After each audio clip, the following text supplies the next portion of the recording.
question. Are you ready to reach new limits? It's time to change your family tree and redefine industry.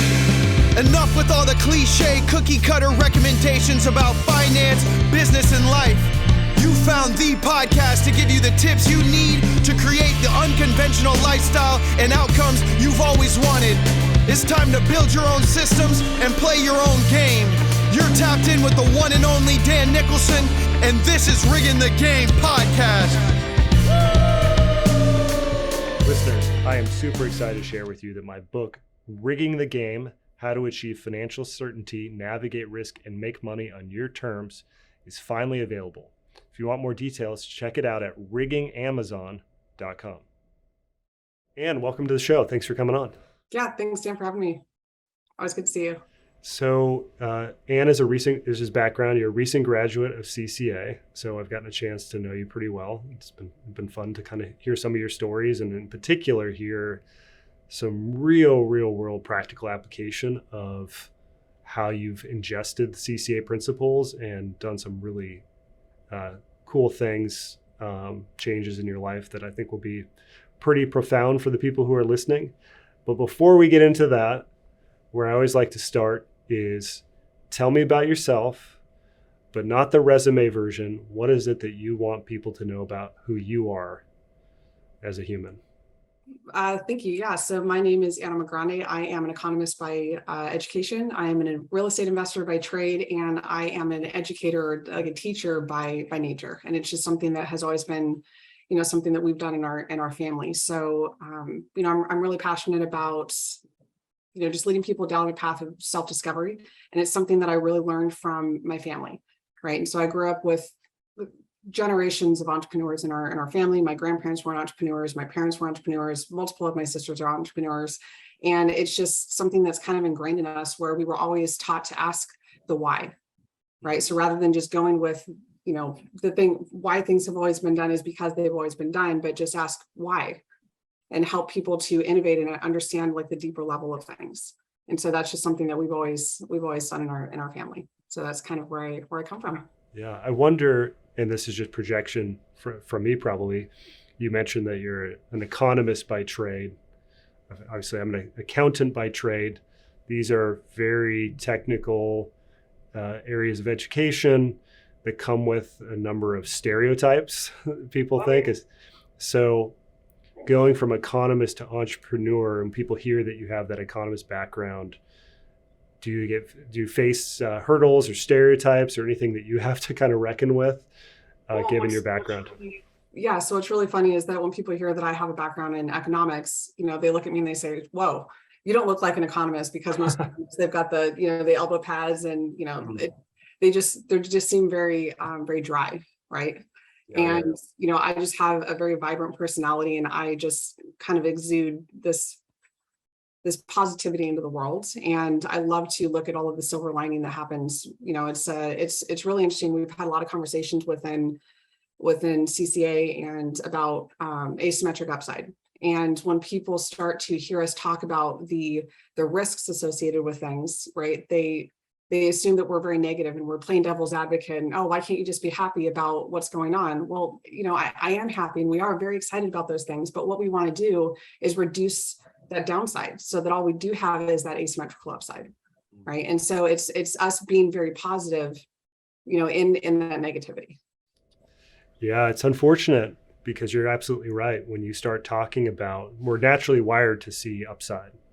Yes. Because we're also naturally wired to just chase after things, chase after more. Chasing after dopamine. Exactly. Yep. Chasing after dopamine. And so we're wired for all the things you just said, the upside. So then when you bring up something, you're right, quick to label, like, why can't you just be happy? You're so negative, Debbie Downer, so on and so forth. Absolutely. And to your point, like, if we get rid of all the downsides, we just have upside. So Absolutely. Why wouldn't I do that? That's like rigging the game for my own benefit, which, of course, this is what we're all about. Now, one thing that I know that you've really ingested is what we call playing your game. And so we're going to talk about trade-offs, investor frame and stuff in a little bit. But I feel like you've really embodied playing your game. So to put you on the spot, what does that when you hear that phrase, what does it mean to you, and how have you been kind of playing your game? So that, I mean, that's a great question. I mean, I'm not even quite sure how to answer that. What I would say is that playing my game is me kind of making my own rules for the way that I want to operate in the world, right? And getting closer to what I actually want in the way that, you know,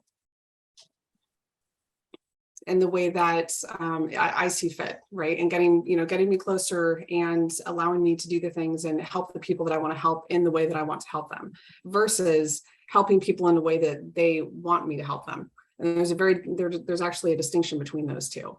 And I think that it's it's a stark difference is if you actually take the time to actually sit down and think about it, right? Is the difference between, helping people the way they want to be helped and helping people in a way that you are capable of doing, and B, the way that you are wanting to do that. So I think a lot of us really get stuck in this cycle of, I'll just make this very small adjustment in who I am to help this person. And then you make another small adjustment. We call that microstepping, but that's not microstepping in a good way. Right. And so, I really embodied this because, in being an entrepreneur, I started out playing my game, and then over time, and as I actually started into CCA, I realized that I was no longer playing my game and I was playing everybody else's game to make them happy. And I was unfulfilled. Yeah. So let's talk about that a little bit, because as I teased, you've made some really big changes in your business. Like, that's a significant understatement. So let's talk about for a moment what your businesses are, and then let's talk about the investor frame. So you alluded to the businesses. What is it that you do?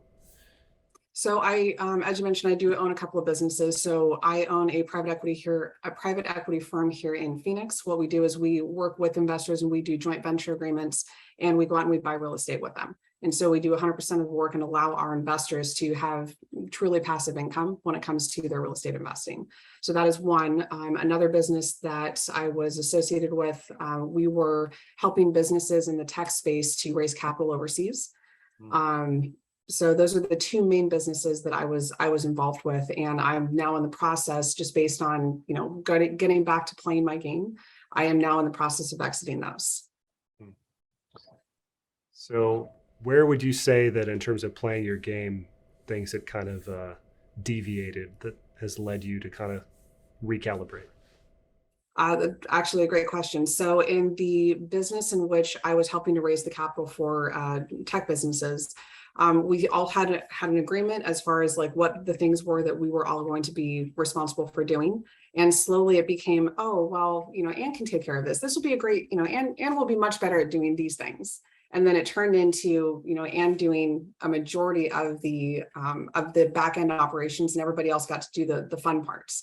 And because we didn't have clear lines in the sand as far as what we each were going to be doing and how we would be contributing, it turned into a lot of excess work, right? And so we always go back to, less risk, less effort, more optionality. And I realized that I was having less optionality because it was taking so much of my time versus doing something else, right? Resource allocation.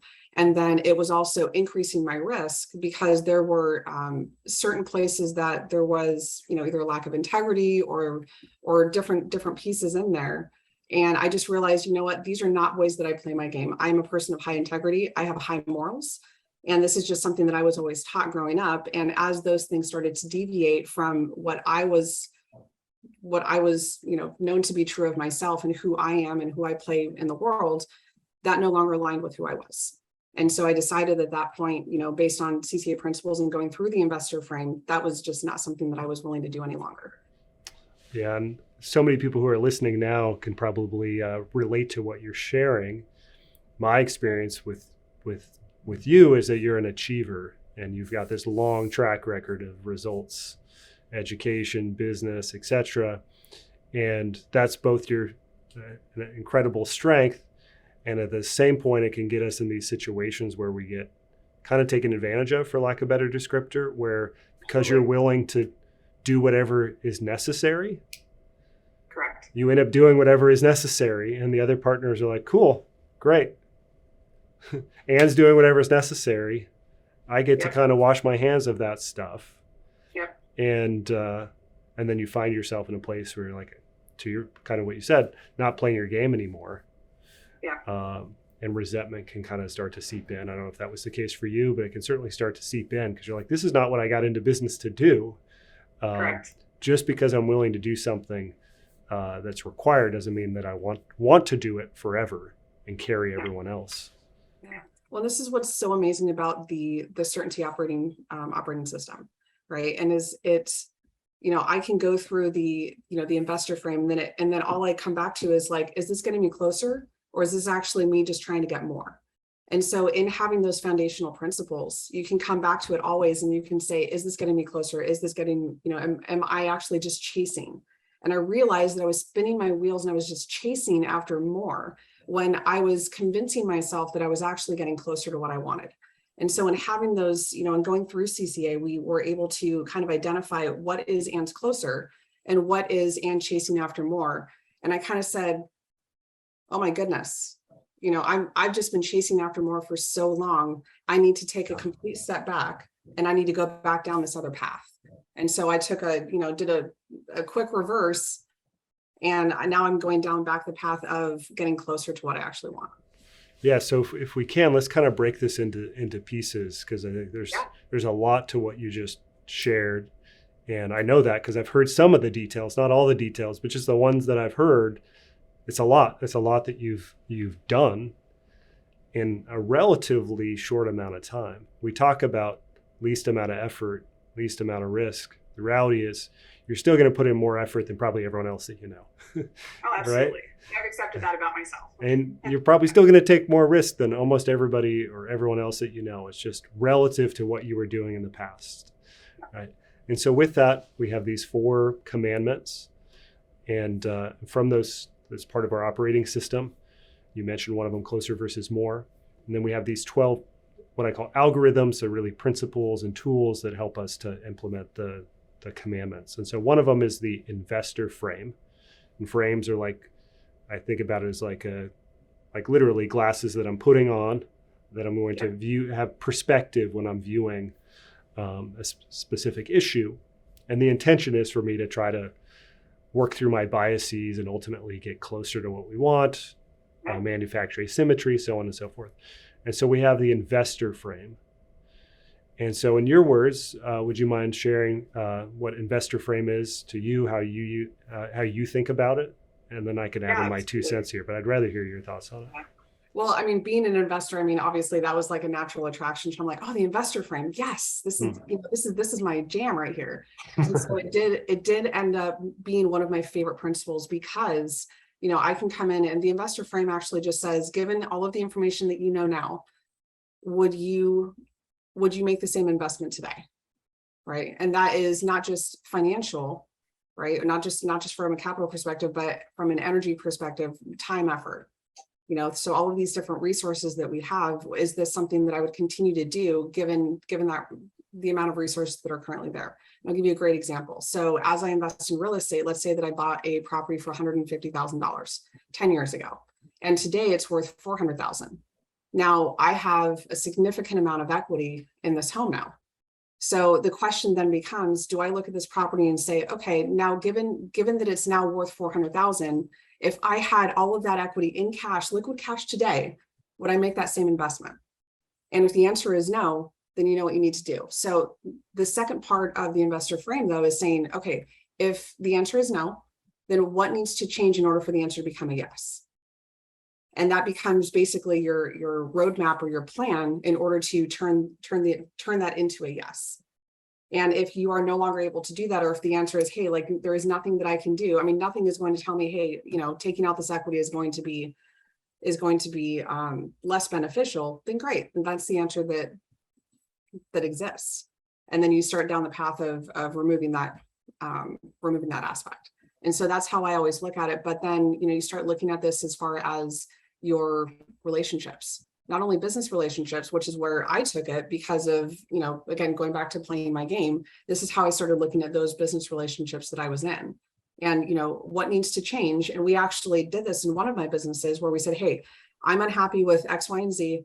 Here's the roadmap. So in order for me to say, yes, I want to continue down this road with you, here are the things that we need to do in order for it to be a yes. And we both need to be committed to that list. And when we got down to, I think we did a 90-day plan, and we got down to the end of the 90-day plan, and we both got together and we said, hey, this doesn't work for us. And we said, great. So we made a conscientious decision to just go ahead and part ways.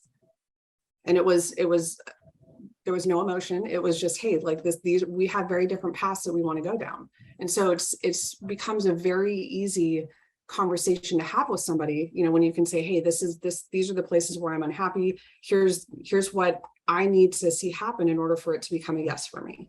So first off, you did a masterful job of explaining the investor frame. So really nice job breaking that down. So I just want to recognize that in it. And it just gives me so much pride to hear folks who've gone through the program just be so masterful over the content and then have this real world application. Thank you. That means a lot. Several really valuable things that I think you just shared in there. There's the what needs to be done to turn this into a yes. And the beauty of what you did is that it's not this is what I need. And that's just being respectful to tell someone else, hey, I want this relationship to work, but the only way that it's going to work is if I can tell you what I need, because otherwise I'm going to really resent you. And we live in this culture. This is my own bias here. We live in kind of this culture where we tend to be nice, but we aren't actually being respectful. Absolutely. And that's tough because if a lot of our identity is I'm a nice person, like I want to be viewed as a nice person. But if I'm constantly withholding information, I'm not putting the other person in a position to actually be successful and fix things, or at least have a chance. And so it sounds like you applied it not only just from the does this business make sense to me, but from the actual relationship with your partner. What do I need for us to be good partners going forward? Is that an accurate kind of take on what happened? Absolutely. And not only that, but I looked at him and I said, also, what are the things that you need? Let's look at it from, let's turn the tables and say, like, let's use the investor frame from your perspective. And so I helped him to understand, what is the investor frame like? Look, are you happy in this relationship? Right? Are you happy in the way that we are operating our business? And if the answer is no, what do you need from me in order for it to be a yes for you as well? Because we both have to say yes. If one of us says no, that's the answer. Yeah. And it takes at least one person and hopefully both parties to go into that as egoless as possible. Because a lot of what you're doing is to some extent might be construed as changing your mind. Hey, we agreed to this before, now you want something different. Yes. But you're an adult running a business with a successful career and credentials and all those things. You've earned the right to change your mind. And all of us, I would argue, have earned the right to change your mind. But how for type A, I consider myself type A. I don't know if you would consider yourself, but I would tell you as a type A person who is a super results-oriented achiever, it can be really, in the past, really hard for me to acknowledge I've changed my mind because it feels like I'm having to admit that I'm wrong. Did you have to deal with that at all? 100%. And then you go down the road of guilt and shame. Right. And I mean, you and I just had a great conversation this past weekend about, mindset versus champion minds. And you need to allow yourself to be able to change your minds. Right. And so just allowing for, hey, I made this decision based on the given information that I had. And now the information has changed. The circumstances have changed. Right. So it's kind of like, let's look at it from a perspective of a car. Right. So I made decisions on buying this vehicle based on the given information. And then when I left the lot, the car broke within 10 minutes, right? Now I want to change my mind, and they can't say, oh no, you can't change your mind. Of course I can. The car broke as soon as I left the lot. Yeah. That's a really good analogy. And I think about, well, you know this, but for the listener's sake, I think about life, business, investments, etc. I think about it as one big game. And if you're playing a game that you also get to set the rules to the game Yes. because it's your life and most of the things we're faced with are preferences.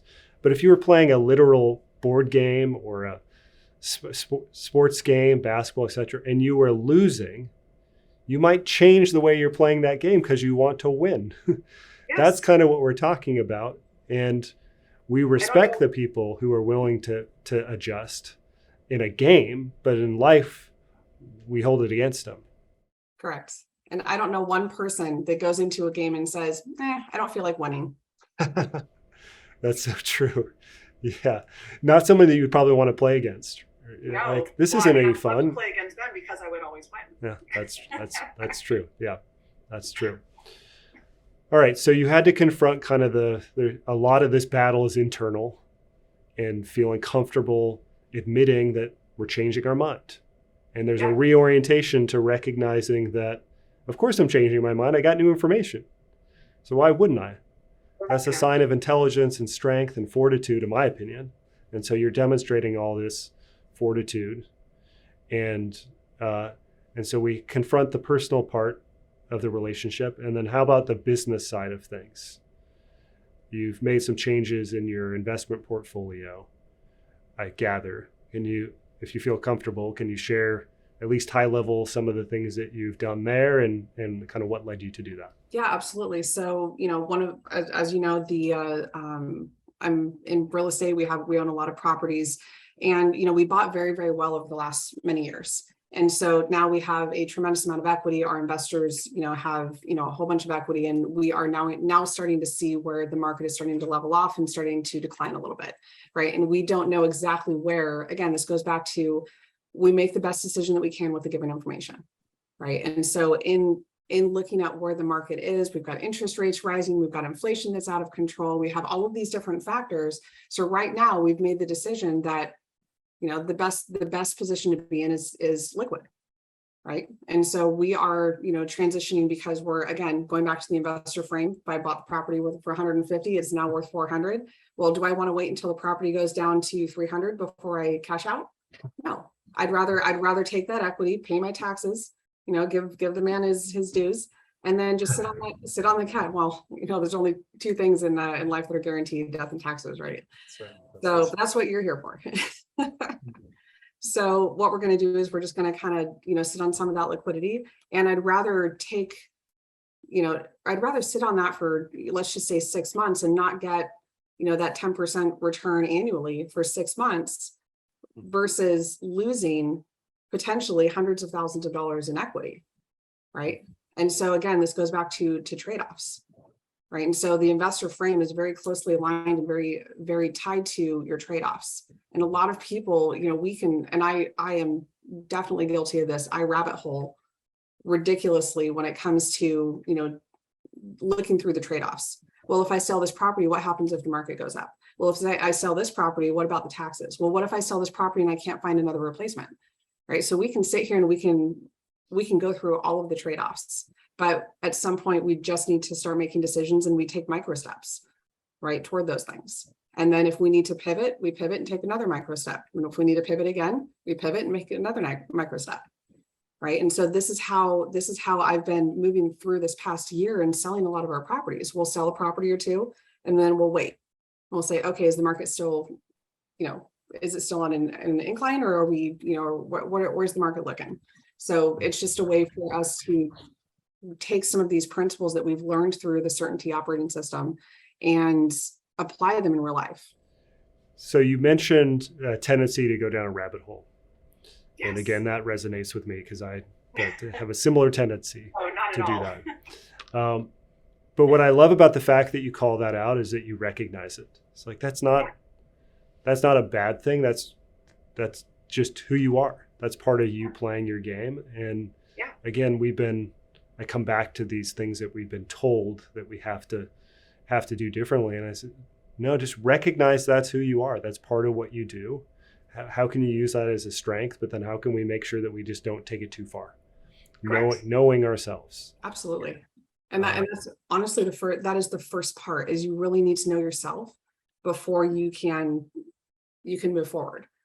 Because then, if I already know that I'm going to rabbit hole, and I'm going to go down, 9 different rabbit holes trying to figure out the best solution, Well, if I can recognize that, it allows me to take a step back and say, okay, what's the next right step?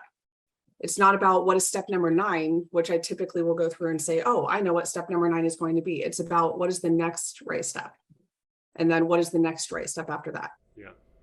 Yeah. So it's so great that you recognize that about yourself, and other people might passive aggressively mean it as a sort of like criticism of like, oh, you like to rabbit hole these things. It's like, well, thank you. Thank you. Like I've started just saying thank you to when people sort of send these somewhat, I think maybe it's a criticism, maybe it isn't. I'm like, no, that is who I am. Yeah. Should I apologize for the fact that I've done this and it's made me successful? No. No, I just need to know that sometimes I might take it too far. Another thing that you mentioned around, you mentioned market selling, you mentioned microstepping and selling a few in waiting and reassessing. I think that was a really good example of avoiding the all or nothing trap. Either I sell everything or I keep it all. Yeah. And I think that's really valuable for people to hear from an investor like yourself, who has been very successful in real estate and other areas, that it's not an all or nothing. No, it really isn't. With that, I really appreciate having you on. Thank you for coming on the podcast. I've really appreciated a chance to get to know you. I appreciate that you're detail oriented and you go down those rabbit holes, because the world needs folks like you who are going to get into those details. So your investors are benefiting significantly from that. But more than anything, I appreciate you for playing your game. And I hope that people listening to this take that on themselves and see how much it's really changed your life to get back to playing who you are, and not having to be someone else. So thank you for coming on, and we'll talk soon. Thank you so much. It was great chatting with you. I hope you enjoyed today's show as much as I did. If you're interested in learning more about my book, Rigging the Game, How to Achieve Financial Certainty, Navigate Risk, and Make Money on Your Terms, go to riggingamazon.com. If you're interested in joining our next cohort in the Certainty Certified Advisor Program, go to certaintyu.com.